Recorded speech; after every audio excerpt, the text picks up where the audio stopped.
வாக்குத்தத்த வார்த்தை நான் உங்களோடு பேச விரும்புகிறேன். இந்த நாளில் ஆதியாகமம் 48ஆம் அதிகாரம் 4ஆம் வசனத்தில், நான் உன்னை பழுகவும் பெருகவும் பண்ணி உன்னை பல ஜன கூட்டமாக்கி உனக்கு பின்வரும் உன் சந்ததிக்கு இந்த தேசத்தை நித்திய சுதந்திரமாக கொடுப்பேன் என்று என்னோட சொன்னார். இப்போ யாக்கோபு யோசேப்பு பார்த்து சொல்லுகிறார். இன்னைக்கு ஆதியாகமம் 48ஆம் அதிகாரத்தில் 3ஆம் வசனம் சொல்லப்படுகிறது, யாக்கோபு யோசேப்பு நோக்கி, சர்வ வல்லமுள்ள தேவன் கானான் தேசத்தில் உள்ள லூஸ் என்னும் இடத்தில் எனக்கு தரிசனமாகி என்னை ஆசீர்வதித்து, அப்போ அந்த லூஸ் என்னும் அந்த அந்த இடத்துல அந்த தேசத்தில் அவன் தரிசனமாகி அவனை ஆசீர்வதித்தார். ஒருவேளை அந்த யாக்கோபு தன்னுடைய தகப்பனிடத்தில் ஆசீர்வாதம் பெற்றுக்கொண்டு அவன் தன்னுடைய மாமா வீட்டுக்கு போகிறப்பல, மாமா வீட்டுக்கு போய் அங்கே தன்னுடைய அங்கே மாமா லாபான் வீட்டில் ஆடு மேய்க்கிறாப்புல, ஆடு மேய்க்கும்போது அந்த லாபானுடைய 2 பிள்ளைகள் திருமணம் செய்து கொண்டு கர்த்தர் நல்லா அவன் ஆசீர்வதித்து அவனை பெருக பண்ணி அவன் ஆடு மாடெல்லாம் புறப்பட்டு அவன் திரும்பி வரான். அப்படி திரும்பி தன்னுடைய வீட்டுக்கு அவன் திரும்பி வரான். அப்போ கர்த்தர் பாருங்க அவனை பழுக பண்ணி அவனை ஆசீர்வதித்தான். அப்போ அந்த ஆதியாகமம் 48ஆம் அதிகாரத்தில் யோசேப்பு தன்னுடைய 2 பிள்ளைகள் மனாசே எப்ராயிம் இந்த 2 பிள்ளைகளை கொண்டு தன் தகப்பனத்தில் கொண்டு இந்த பிள்ளைகளை ஆசீர்வதி சொல்லி சொல்கிறார்.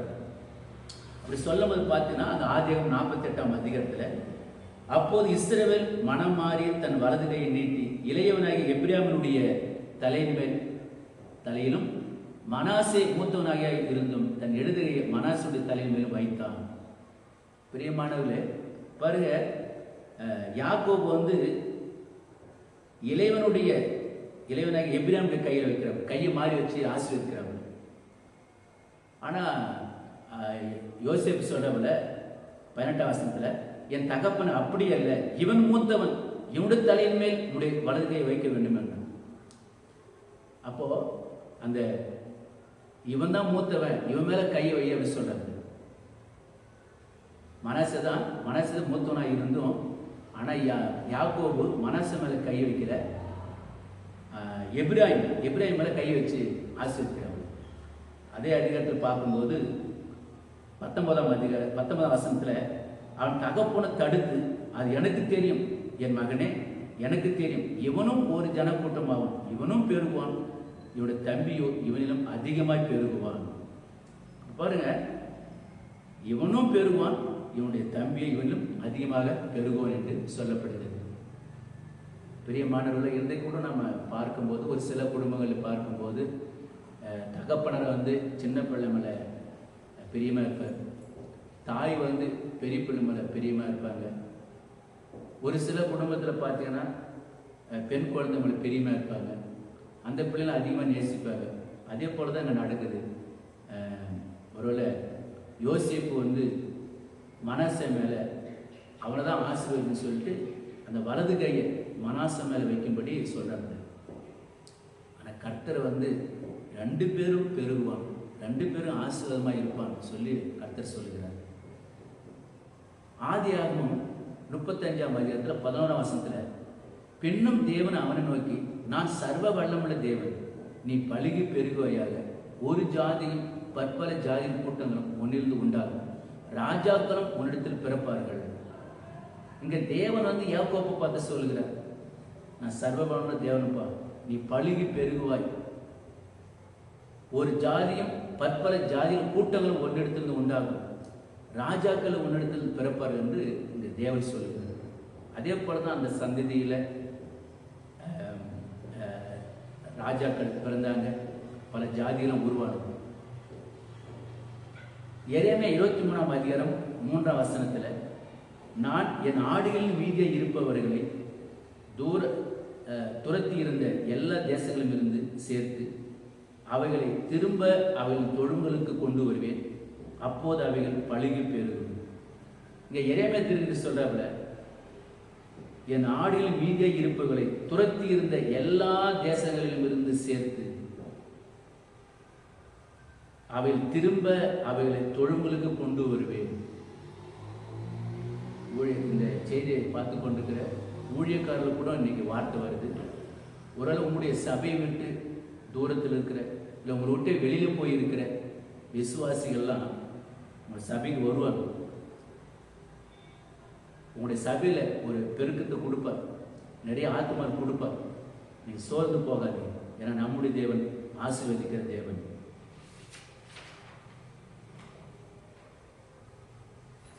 இந்த மாதத்தில் கர்த்தர் உங்களை பழுகி பெருகி ஆசீர்வதிக்க வேண்டுமானால் நம்ம என்ன செய்ய வேண்டும்? கொலோசியர் 2:7 நீங்கள் போதிக்கப்பட்டபடியே விசுவாசத்தில் உறுதிப்பட்டு ஸ்தோத்திரத்தோடு அதில் பெருகிறாக. பிரியமானவர்களே, முதலாவதாக நீங்க விசுவாசத்தில் உறுதிப்பட்டு ஸ்தோத்திரத்தில் பெருக வேண்டும். இப்போ விசுவாசம் நீங்க உறுதியா இருக்கு. எவ்வளவு பாடல் எவ்வளவு உபத்திரம் வந்தால் விசுவாசத்தில் உறுதியா இருக்கு. வியாதி வந்த உறுதியா இருக்கு. ஸ்தோத்திர பள்ளி சொல்லி நல்லா ஜெபிங்க. விசுவாசத்தில் உறுதியா இருக்கு. 1 பேர் 5:9 சொல்றாரு, விசுவாசத்தில் உறுதியா இருந்து அவனுக்கு எதிர்த்து நில்லுங்க என்று சொல்லப்படுது. இப்ப விசுவாசத்தில் நீங்க உறுதியா இருக்கு. உறுதியா இருக்கு, பிசாசுக்கு எதிர்த்து நில்லுங்க, வியாதி வராது. மத்திய 15 21-28 வாசிக்கும் போது இந்த கானான நாட்டை சேர்ந்த அம்மா வந்து இயேசு பின்தொடர்ந்து வர சீசரன் சொல்றாங்க, இயேசுவே இந்த அம்மாவை நீங்க அனுப்புங்க, நம்மளை பின்தொடர்ந்து வராங்க சொல்லுங்க. ஆனா இயேசு தான் சொல்றாரு, நான் உனக்காக வரல, நான் என்னுடைய ஜனத்துக்கு வந்தேன் சொல்றேன். அந்த அம்மா விடலை, இல்லை ஆண்டவரே சொல்லிட்டு பின்னாடியே வராங்க. என்னுடைய அப்பத்தை நான் எப்படி உனக்கு கொடுப்பேன். இப்போ நம்ம சொன்ன மேகத்தை துணிக்கு நாய்க்குட்டி தின்னுமேன்னு சொல்றேன். இந்த அம்மாவோட விசுவாசத்தை பாருங்க, நம்ம உறுதியா இருக்கிற. அதே மத்திய 22 சொல்றாரு, உன் விசுவாசம் பெரிது என்று சொல்றாரு. பிரியமானவர்களே, இந்த மாதத்தில் விசுவாசம் உங்களுக்கு உறுதியா இருக்கணும். நம்முடைய தேசத்தில் இன்னைக்கு யுத்தம் நடந்து கொண்டிருக்கிறது. ஒரு பக்கம் பஞ்சங்கள் இருக்கிறது, சிலிண்டர் கிடைக்கல, பெட்ரோல் டீசல் ரேட்டு ஏறுது, ஓட்டெல்லாம் மூடிட்டாங்க. இன்னைக்கு வந்து ஏற்றுமதி ஆகலை. நாமக்கல் முட்டலும் தேக்கமாயிடுச்சு. இன்னைக்கு ஒரு சில இடங்களில் வறுமை வந்திருக்குது, விலைவாசலை ஏறிக்கொண்டிருக்கிறது. பெரிய மாணவர்களே, நீங்க விசுவாசத்தில் உறுதியா இருக்கு. கர்த்தர் என்னை பழுகி பெருக பண்ணுவார். சாரி பத்தி விதவை வீட்டில் கூட எண்ணெய் கூட அப்படி ஆசீர்வதித்து சொல்லப்படுது. அந்த தேவன் உங்களோடு கூட இருக்கிறார். விசுவாசத்தில் உறுதியா இருக்கு. கர்த்தர் என்னோடு கூட சொல்லி விசுவாசத்தில் உறுதியா இருக்கு. அவர் உங்களை ஆசீர்வதிப்பார், உங்களை பழுகி பெருக பண்ணுவார். இரண்டாவதாக நாம் கீழ்ப்படிய வேண்டும். ஆதியாகமம் 22:2 அப்போது அவர் உன் புத்திரனும் உன் ஏகசூதனும் உன் நேசகுமாரன் ஈசாக்கை நீ இப்போது அழைத்து கொண்டு மோரிய தேசத்தில் போய் அங்கே நான் குறிக்கும் மலைகள் ஒன்றின் மேல் பலியிடு என்றார். பிரியமானவர்களே, நீண்ட வருடமாக அவன் குழந்தை இல்லை. ஆனால் தேவன் குழந்தை பாய்க்கு கொடுத்தார். அவனுடைய ஒரு அதிகமா அந்த மகனை அவன் நேசித்தப்பில்லை. அப்படி நேசித்த பிறகு பாருங்க, உன் மகனை எனக்கு வந்து நீ பலி செலுத்துங்க. அப்ப அவன் எந்த வார்த்தை சொல்லலை. ஆண்டவர் நீங்க தான் கொடுத்தீங்க, நீங்களே கேட்குறீங்களே அப்படின்னு எதுவும் சொல்லாம உடனே அவன் கீழ்ப்படிந்து தன் மகனை அழைத்து கொண்டு போய் அவன் பலி செலுத்த அழைத்து கொண்டு போறான். அப்படி அவன் பலி செலுத்த அழைத்து கொண்டு போனதுனால கர்த்தர் அவனை எப்படி ஆசீர்வதித்து பார்த்தீங்கன்னா, ஆதியாகமம் அதே 22 கர்த்தர் அவனை ஆசீர்வதித்தார். வானத்து நட்சத்திரங்கள் போலவும் கடற்கரை மணலை போலவும் பெருக பண்ணி தேவன் வந்து ஆபிரகாமை ஆசீர்வதித்தார். அங்கே ஆதியாகமம் 22 தெளிவாக சொல்லப்படுகிறது. 18 நீ என் சொல்லுக்கு கீழ்ப்படிந்தபடினால் உன் சந்ததிக்குள் பூமியுள்ள சகல ஜனம் ஆசீர்வதிக்கப்படும் என்று என் பேரில் ஆணையிட்டேன் என்று கர்த்தர் சொல்கிறார் என்றார். 17 பாருங்க. 17 உன் சந்ததியை வானத்தின் நட்சத்திரம் போலவும் கடற்கரை மணலை போலவும் பெருகவே பெருக பண்ணுவேன் என்றும் உன் சந்ததியார் தன் சத்துருக்கள் வாசல்களிலே சுதந்திரித்துக் கொள்வார் என்றும் என்று சொல்லப்படுது. அப்போ அவன் கீழ்ப்படுத்ததுனால கர்த்தர் அவனை ஆசீர்வதித்தான். எப்படி? வானத்து நட்சத்திரம் போலும் கடற்கரை மணலை போலும் பெருகவே பெருக பண்ணார் என்று சொல்லப்படுது. பிரியமானவர்களே, நாம் கீழ்ப்படியும். முதலாவதாக பார்த்தோம், நம்ம விசுவாசத்துல நம்ம உறுதியாக இருக்கணும் பார்த்தோம். விசுவாசத்துல நம்ம உறுதியாக இருக்க வேண்டும் பார்த்தோம். அடுத்தது வந்து நம் கீழ்ப்படிய வேண்டும் பார்த்தோம். மூன்றாவதாக தேவனுக்கு நாம் பயப்பட வேண்டும். அப்ப தேவனுக்கு நாம் பயப்படும் போது நம்மளை ஆசீர்வதிப்பார்.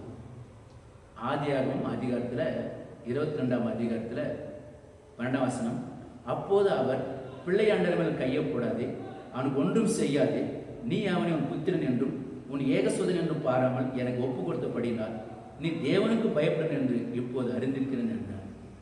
பிரியமானவர்களே, கர்த்தருக்கு அவன் பயந்தான். தன் மகனை கட்டையில வச்சு கிடத்தி அவன் கத்தி எடுத்து ஓங்கும் போது கர்த்தர் சொல்றாரு, பிள்ளையாண்டவனுக்கு கையை போடாது, நீ தேவனுக்கு பயப்படுற என்று சொல்லப்படுது. கர்த்தருக்கு நீ பயப்படுங்க. நான் கூட டேப் இருக்கிற ரேடியோ கடை வைத்திருக்கும் போது அப்போது ரேடியோவை டேப்பு கூட அந்த ரிப்பேர்லாம் அந்த பழுதெல்லாம் நீக்கி பில் போடுவேன். அந்த பில்லு கரெக்டாக போடுவேன். அதிகமாக போட்டுட்டுனா அதோடைய செலவு எனக்கு வேறு மாதிரி எனக்கு வந்துடும், இல்லை பிள்ளைங்க உடம்பு சரியில்லாமல் ஆகிடும். ஆனால் நான் பில்லு போடுறத விட பயந்து பில் போடுவேன். ஒரு முறை நான் என்ன பண்ணேன், அதிகமாக பில் போட்டேன், என் பிள்ளைங்களுக்கெல்லாம் எல்லாம் உடம்பு சரியில்லாமல் ஆயிடுச்சு. அப்போ எந்த காரியத்தை செஞ்சாலும் நான் கர்த்தருக்கு பயந்து தான் இருக்கேன். ஆண்டு சமூகத்தில் இருக்கிற ஆண்டு சமூகத்தில் இருக்கும்போது சரி, நம்முடைய வாழ்க்கையில் கர்த்தனை எப்போது பயந்து நடக்கும், சொல்றபடி நடக்கும். இப்போ கர்த்தனம் பயந்து நடக்கும்போது கர்த்தனை ஆசீர்வதிக்கும். பிரியமானவர்களே, நீங்கள் பழுகி பெருகி ஆசீர்வாதமாக இருக்க வேண்டுமானால் இப்போ சொல்லப்பட்ட காரியத்தை வார்த்தையின் பிரகாரம் அதன்படி நடங்க. நீங்கள் ஆபிரகாம் பார்த்தீங்கன்னா பூமி தாங்கக்கூடாத அளவுக்கு அவனை ஆசீர்வதின்னு சொல்லப்பட்டு, லோத்து குடும்பத்தையும் அவன் குடும்பத்தையும் அப்படி ஆசீர்வதி, அவன் ஒரு சீமானட்டியாக இருந்தான்னு சொல்லப்பட்டு. அடுத்ததாக பிரியமானவர்களே, ஜெபிக்க வேண்டும். ஆதியாகமம் 18:22 அப்போது அந்த புருஷர் அவ்விடம் விட்டு சோதோமை நோக்கி போனார்கள். ஆபிரகாம் பெண்ணும் கர்த்தருக்கு முன்பாக நின்று கொண்டிருந்தார். பிரியமானவர்களே, சோதம் குமார பட்டணத்தை அழிக்கணும்னு சொல்லி அந்த தேவ தூதர்கள் போறாங்க. போன பிறகு ஆனால் ஆபிரகாம் மட்டும் கர்த்தருக்கு முன்பாக நிற்கிறான். நான் சொல்றேன், ஆண்டவரே 50 நீதிமான் இருந்தால் பட்டணத்தை அழிப்பிடும், 45 பேர் இருந்தால் பட்டணத்தை அழிப்பிடும், இல்லை 30 பேர் இருந்தால் அந்த பட்டணத்தை அழிப்பிடும், இல்லை 10 நீதிமலை இருந்தால் அழிப்பிடும். ஆண்ட சொல்றாரு, 10 நீதிமலை இருந்தால் அது அழிப்பதில்லைன்னு சொல்றாரு. பிரியமானவர்கள், தேசத்திற்கு நம்ம ஜெபிக்கணும். இன்றைக்கு ஜனங்கள் நீங்கள் அநேக பேர் ஜனங்கள் பாவத்தில் வாழ்ந்து கொண்டிருக்கிறார், அக்கிரமத்தில் வாழ்ந்து கொண்டிருக்கிறார், வியாதியில் வாழ்ந்து கொண்டிருக்கிறார். நம்ம திருப்பி நின்று ஜெபிக்கணும். என்னோட கூட ஊழியர் செய்கிற ஒரு தம்பி கூட கிட்னி ஃபெயிலியர் ஆயிடுச்சு. என் கூட ஊழியத்து வந்து கொண்டிருந்தாப்புல நீ கிட்னி ஃபெயிலியர் ஆயிடுச்சு. இன்னொரு தம்பி வந்ததாப்புல அவராலும் வர முடியல. இன்றைக்கு ஊழியர் செய்கிறவர்களுக்கு வியாதி, இல்லை உற்சாகமாக இருக்கிற பிள்ளைங்களுக்கு பாடுகள் கஷ்டம், பின்வாங்கி போகிறாங்க. பிரியமானவர்களே, இன்றைக்கு நம்ம ஜெபிக்கும், தேசத்திற்கு ஜெபிக்கும், வேதத்தில் ஜெபிக்கும், கடன் பெற்ற உலகத்தை ஜெபிக்கும், சமாதானம் இல்லாத குடும்பங்களை நம்ம ஜெபிக்கும், கர்த்தர் மூலமாக நிற்கணும், ஜெபிக்கணும். அப்படி நம்ம மற்றவங்களுக்கு ஜெபிக்கும் போது உங்களுடைய சிறைப்பு மாற்றுவார், உங்களை பழுகி பெருகி உங்களை ஆசீர்வதிக்கும். நம்மளை ஐஸ்வர்யா மாற்றும்படி இயேசு தரித்திராங்க. அந்த ஏசப்பட சொல்லுங்க, ஆண்டவரே இந்த மாதத்தில் என்னுடைய தேவைகளை சந்திக்கிறேன், என்னை பழுகு பெருக பண்ணி என்னை ஆசீர்வதிங்க சொல்லி கேட்பார். எவ்வளோதான் வறுமை பஞ்சம் வந்தாலும் கர்த்தர்களை ஆசீர்வதிப்பார். நான் உங்களுக்காக ஜெபிக்கிறேன். எங்களுக்கு பரிசுத்தம் உள்ள நல்ல எங்களை அன்பு தகப்பனே, ஆண்டவரே இந்த புதிய மாதத்தில் தகப்பனே, ஆண்டவரே இந்த செய்தியை பார்த்து கொண்டிருக்கிற கேட்டுக்கொண்டிருக்கிற ஒவ்வொரு மீதும், இந்த ஜபத்தில் கலந்து கொண்டிருக்கிற ஒவ்வொரு மீதும் உங்கள் வல்லமை அபிஷேகம் இறங்கட்டும். ஆண்டவரை சுகம் அளிக்கிற வல்லமை ஒவ்வொரு மீதும் இறங்கட்டும் தகப்பனே. மேக 2:13 தடைகளை உடைக்க நீர் சாமி, ஒவ்வொரு குடும்பத்தில் இருக்கிற எல்லா தடைகள் விலகட்டும் ஏசா. ஆண்டவரே உமக்கு ஸ்தோத்திரம் தகப்பனே. வியாதியோடு இருக்கிற ஒவ்வொரு மீதும் உங்களுடைய சுகம் அளிக்கிற வல்லமை இறங்கட்டும். அநேக குடும்பத்தில் அப்பா வியாதியில் கொண்டு ஒரு பொல்லாத ஆவி, அப்பா சமாதானத்தை கெடுக்கிற பொல்லாத ஆவி இயேசுவின் நாமத்தில் கட்டிடுங்க. ஒவ்வொரு குடும்பத்திலையும் வெளியில போசல் தடைகள் விலகட்டும் இயேசுவின் நாமத்தில். ஏசாயா 25:8 அவர் மரணத்தை ஜெயமாக விழுங்குவார். கர்த்தராகிய தேவன் எல்லா முகங்களிலும் கண்ணீரை கொடுத்து அப்படி ஜனத்தின் நிந்தை பூமியில் மத்தியில் நீக்குவே சொல்லுங்கள். ஜனோட நிந்தைகளை மாற்றுங்க சார், மாற்றுங்க ஆண்டவரே. ஒரு சிலர் குழந்தை இல்லாமல் ஒரு நிந்தை இருக்கிறார், அந்த நிந்தை நீக்கி குழந்தை வளர்த்து கொடுங்கிறார். திருமணம் நடைபெறாத ஒரு நிந்தை இருக்குது, அந்த நிந்தை நீக்கி திருமணத்தை நடத்தி கொடுங்க சார். ஆண்டவரே நமக்கு ஸ்தோத்திரம். வீடு இல்லாமல் எத்தனை வருஷமா ஜெபித்து கொண்டிருக்கிற வீடு வாசல் ஏற்படுத்தி கொடுங்க அப்பா. என்னுடைய கொடுக்க போகிறது உங்களுக்கு நன்றி. படிக்கிற பிள்ளைங்களெல்லாம் படிக்கிற ஞானத்தை அறிவு கொடுங்க சார். பிஸ்னஸ் செய்கிற பிஸ்னஸில் விரித்தடை செய்கிறேன், அவளைங்க ஆசீர்வதிக்கிறேன். ஒவ்வொரு குடும்பத்தை சமாதானம் கட்டடுங்கிறேன் ஆண்டவரே. இந்த மாதிரி வாக்குத்தத்தை வசந்த பிறகு ஒவ்வொரு பள்ளிக்கு பெருகி ஆசீர்வதிக்கிறேன். என்னுடைய ஜபத்தை கட்டது நன்றி அப்பா. பதிவு இயேசு கிறிஸ்துவின் ஜபம்.